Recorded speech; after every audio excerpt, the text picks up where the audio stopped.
അതും ആദ്യം നമുക്ക് ഗൂസ് ബംസ് വരാനായിട്ട്. ഹോളിവുഡ് ലെവൽ മേക്കിംഗ് ആണ്. ടോക്സിക് കണ്ട് വരുന്ന വരവാണ്. റിവ്യൂ പറയുന്നതിന് മുന്നേ ഒരു കാര്യം ഞാൻ പറയാം. നമ്മുടെ യശ് ഉണ്ടല്ലോ, ഈ മനുഷ്യൻ ലാർജർ ദാൻ ലൈഫ് ക്യാരക്ടേഴ്സ് ചെയ്യാൻ വേണ്ടി ജനിച്ചതാണ്. എന്താന്ന് വെച്ചാല് ഫസ്റ്റ് ഹാഫിലൊക്കെ ഒട്ടുമിക്ക സ്ഥലത്തും ഇങ്ങനെ ഒന്ന് സ്ക്രീനിൽ നിൽക്കുമ്പോൾ ആ പ്രസൻസ് ഉണ്ടല്ലോ, അതും ആദ്യം നമുക്ക് ഗൂസ് ബംസ് വരാനായിട്ട്.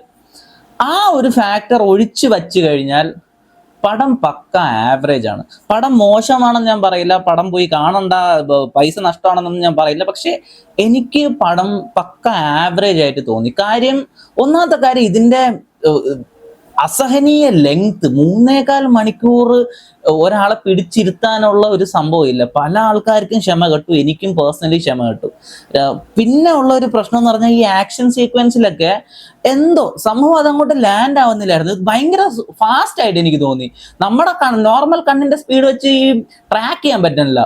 വെപ്പൺസ് ഒക്കെ എവിടെ നിന്നാണ് വരുന്നത് നോക്കുമ്പോൾ എന്തൊക്കെയോ കയ്യിൽ വരുന്നു, വെടി പൊട്ടുന്നു, കൊല്ലുന്നു, ചോര തെറിക്കുന്നു. പക്ഷെ ഇത് എവിടെ നിന്നാണ് വന്നതെന്നൊന്നും അറിയാൻ പറ്റുന്നില്ല. പിന്നെ ഉള്ളൊരു പ്രശ്നം, സ്റ്റോറി ഒരു ലാർജർ ദാൻ ലൈഫ് ക്യാരക്ടർ തന്നെയാണ്, പക്ഷെ സ്റ്റോറി ഭയങ്കര വീക്കായിട്ട് എനിക്ക് തോന്നി. എന്താ ഒരു ഇമ്പാക്ട് ഉണ്ടാക്കുന്ന പോലത്തെ ഒരു സാധനം ഇല്ലായിരുന്നു. എന്നെ ഭയങ്കര സർപ്രൈസ് ചെയ്ത്, ഇത്രയും ഹൈപ്പ് ഉള്ള ഒരു പടത്തിന്. യശിനെയൊക്കെ വെച്ചൊരു പടം ചെയ്യുമ്പോൾ അതിൻ്റെതായിട്ടുള്ള കാര്യം, യശ് എന്ന് പറയുന്ന ഒരാൾ സിനിമ ചെയ്യണു എന്ന് പറയുമ്പോഴേ അത് ഭയങ്കര എക്സ്പെക്ടേഷൻ ഉണ്ടാക്കുന്ന ഒരു ഫാക്ടറാണത്.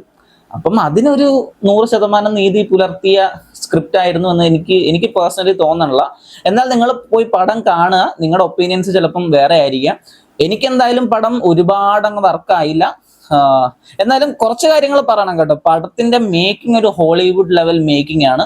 ആ ബഡ്ജറ്റ് നമുക്ക് അതിൽ കാണാൻ പറ്റും. ചില സ്ഥലത്തൊക്കെ CG നമുക്ക് അനാവശ്യമായിട്ട് കുത്തിക്കയറ്റതുപോലെയും വർക്കാവാത്തതുപോലെയൊക്കെ തോന്നുമെങ്കിൽ പോലും ഒരു ഹോളിവുഡ് ലെവൽ മേക്കിംഗ് ഉണ്ട്. പിന്നെ ഒരുപാട് റിച്ച് ഫ്രെയിംസ് ഉണ്ട്. കണ്ടാൽ നമുക്ക് കൊള്ളാലോ എന്ന് തോന്നുന്ന റിച്ച് ഫ്രെയിംസ് ഒക്കെ ഉണ്ട്. അപ്പം എല്ലാം കൂടെ കൂട്ടി ചേർത്ത് വെക്കുമ്പോൾ എനിക്കൊരു ആവറേജ് എക്സ്പീരിയൻസ് ആയിരുന്നു.